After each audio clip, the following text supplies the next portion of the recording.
Salam sejahtera buat kita semua. Sebelumnya saya mengucapkan terima kasih kepada Bapak dosen pengampu, yaitu Bapak Budiman Nasution yang sudah mempersilahkan saya untuk mempresentasikan materi alat-alat optik. Dan juga tak lupa saya ucapkan terima kasih kepada para audiens semua yang sudah meluangkan waktunya untuk mendengarkan presentasi saya ini. Perkenalkan, nama saya Evi Bunga Kirani Boros Nuraya dengan NIM 4213141042 dengan kelas PSBB 21E yang akan mempresentasikan materi tentang alat-alat optik. Optik adalah ilmu yang mempelajari tentang alat-alat yang menggunakan lensa dan atau cermin yang memanfaatkan sifat-sifat cahaya, yaitu dapat dipantulkan dan dapat dibiaskan. Daryanto 2003 mengatakan bahwa alat optik terdiri dari dua macam, yakni alat optik alamiah dan alat optik buatan. Mata adalah alat optik alamiah, sedangkan alat optik buatan adalah alat-alat optik yang dibuat oleh manusia seperti kacamata, kaca pembesar atau loop, mikroskop, teropong, kamera, periskop, episkop, diaskop, dan lainnya. Mata. Mata merupakan bagian dari panca indera yang berfungsi untuk melihat. Mata membantu menikmati keindahan alam, melihat teman-teman, mengamati benda-benda di sekeliling, dan masih banyak lagi yang dapat dinikmati melalui mata. Pada gambar dapat dilihat bahwa bola mata dikelilingi lapisan sklera, yaitu lapisan pelindung yang keras dan berwarna putih, serta otot-otot yang menghubungkan mata dengan cengkungan mata. Ada juga saluran darah, tulang di bagian bawah cengkungan mata, saraf optik, biji mata atau pupil, dan kornea. Bagian-bagian pada mata yaitu pupil yang berbentuk lingkaran dan berfungsi agar cahaya dapat masuk ke dalam mata. Iris, selaput berwarna hitam, biru, atau coklat yang berfungsi untuk mengatur besar kecilnya pupil. Kornea yang merupakan bagian luar pada mata yang tipis, lunak, dan transparan, yang berfungsi menerima dan meneruskan cahaya yang masuk pada mata, serta melindungi bagian mata yang sensitif di bawahnya. Otot akomodasi adalah otot yang menempel pada lensa mata dan berfungsi untuk mengatur tebal dan tipisnya lensa mata. Lensa mata berbentuk cembung, berserat, elastis, dan bening. Lensa ini berfungsi untuk membiaskan cahaya dari benda supaya terbentuk bayangan pada retina. Serta aqueous humor merupakan cairan di depan lensa mata untuk membiaskan cahaya ke dalam mata. Ada pula retina, bagian belakang mata yang berfungsi sebagai tempat terbentuknya bayangan.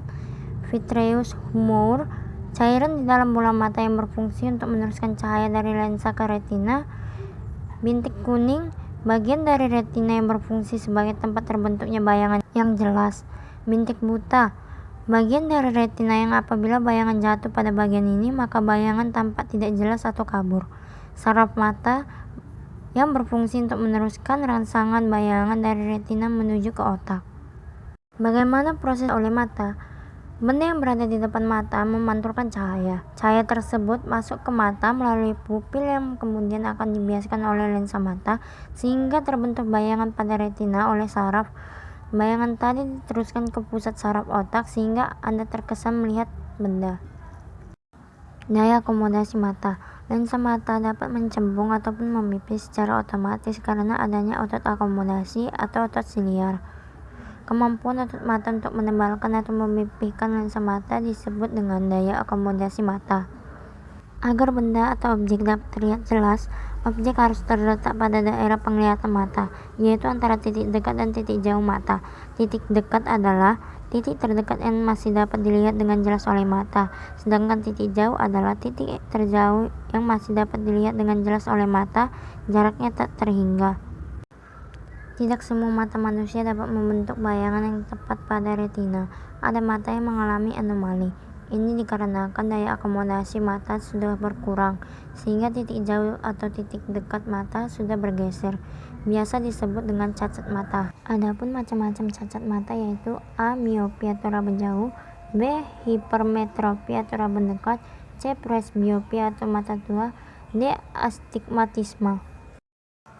B. Loop atau kaca pembesar.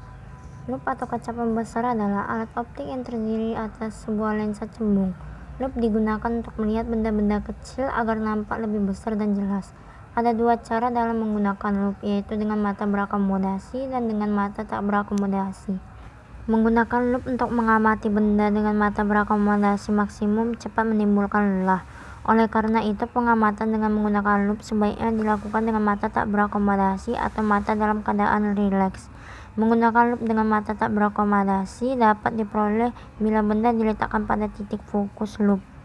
C. Kamera. Kamera adalah alat yang digunakan untuk menghasilkan bayangan fotografi pada film negatif. Bagian-bagian pada kamera yaitu 1. Lensa cembung, berfungsi untuk membiaskan cahaya yang masuk sehingga terbentuk bayangan yang nyata terbalik dan diperkecil. 2. Diafragma adalah lubang kecil yang dapat diatur lebarnya dan berfungsi untuk mengatur banyaknya cahaya yang masuk melalui lensa. 3. Apertur berfungsi untuk mengatur besar kecilnya diafragma. 4. Plat film berfungsi sebagai tempat bayangan dan menghasilkan gambar negatif, yaitu gambar yang berwarna tidak sama dengan aslinya. Tembus cahaya.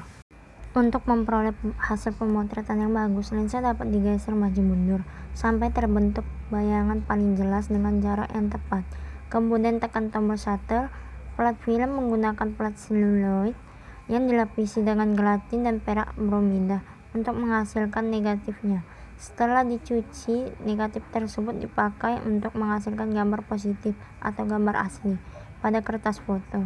Kertas foto merupakan kertas yang ditutup dengan lapisan tipis kolodium yang dicampuri dengan perak klorida. Gambar yang ditimbulkan pada bidang transparan disebut gambar diapositif. Sejarah mikroskop. Leeuwenhoek adalah seorang ahli fisika dan biologi, pelopor riset mikroskopik yang dilahirkan di Delft, Belanda. Pada usia 21 tahun, ia membuka toko kain dan mulai menggunakan kaca pembesar sederhana buatannya sendiri untuk memeriksa kualitas kainnya. Mikroskop Leeuwenhoek tidak lebih besar daripada ibu jari. Mikroskop tersebut terbuat dari logam. Lensa tunggalnya mempunyai tebal kira-kira 1 mm dan panjang fokusnya begitu pendek sehingga dalam menggunakannya harus dipegang dekat sekali dengan mata. D. Mikroskop. Mikroskop adalah alat yang digunakan untuk melihat benda-benda kecil agar tampak jelas dan besar. Mikroskop terdiri atas 2 buah lensa cembung. Sifat-sifat bayangan yang terbentuk pada mikroskop yaitu 1. Bayangan yang dibentuk lensa objektif adalah nyata, terbalik, dan diperbesar. 2. Bayangan yang dibentuk oleh lensa okuler adalah maya, tegak, dan diperbesar. 3. Bayangan yang dibentuk oleh mikroskop adalah maya, terbalik, dan diperbesar terhadap bendanya. Teropong. 1. Teropong bintang digunakan untuk melihat atau mengamati benda-benda langit seperti bintang, planet, dan satelit. Ditinjau dari jalannya sinar. Teropong bintang dibedakan menjadi 2 yaitu A. Teropong bias, sinar yang masuk ke dalam teropong dibiaskan oleh lensa. B. Teropong pantul, karena jalannya sinar di dalam teropong dengan cara memantul. 2. Teropong medan atau teropong bumi digunakan untuk mengamati benda-benda yang jauh di permukaan bumi. Adapun macam-macam teropong medan yakni A. Teropong bumi yang hanya menggunakan 2 lensa atau teropong panggung, yaitu lensa cembung sebagai lensa objektif dan lensa cekung sebagai lensa okuler. Sifat bayangan yang dibentuk maya, tegak, dan diperbesar daripada bayangan yang dibentuk lensa objektif. B. Teropong prisma, yaitu karena digunakan 2 prisma yang didekatkan bersilangan antara lensa objektif dan lensa okuler, sehingga bayangan akhir yang dibentuk bersifat maya, tegak, dan diperbesar.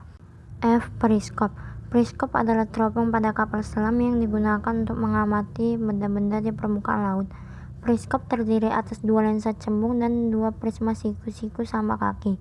Jalannya sinar pada periskop yaitu 1. Sinar sejajar dari benda yang jauh menuju ke lensa objektif. 2. Prisma P1 memantulkan sinar dari lensa objektif menuju ke prisma P2. Oleh prisma P2, sinar tersebut dipantulkan lagi dan bersilangan di depan lensa okuler tepat di titik fokus lensa okuler. G. Proyektor slide. Proyektor slide adalah alat yang digunakan untuk memproyeksikan gambar diapositif sehingga diperoleh bayangan nyata dan diperbesar pada layar.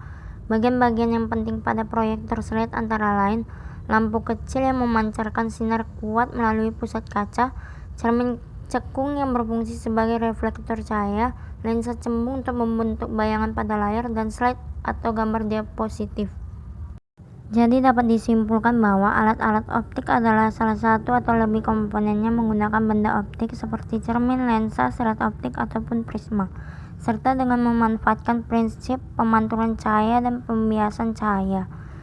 Ada pula saran yang dapat saya sampaikan, yaitu semoga perkembangan optik pada zaman sekarang ini dapat memberikan bantuan kepada kita yang membutuhkannya.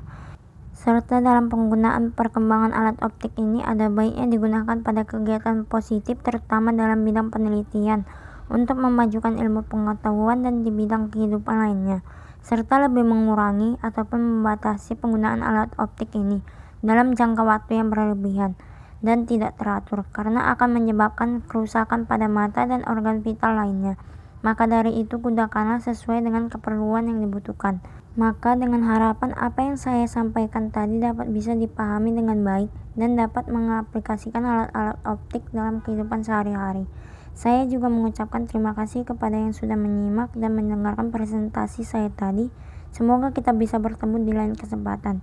Sekian dari saya sampaikan terima kasih.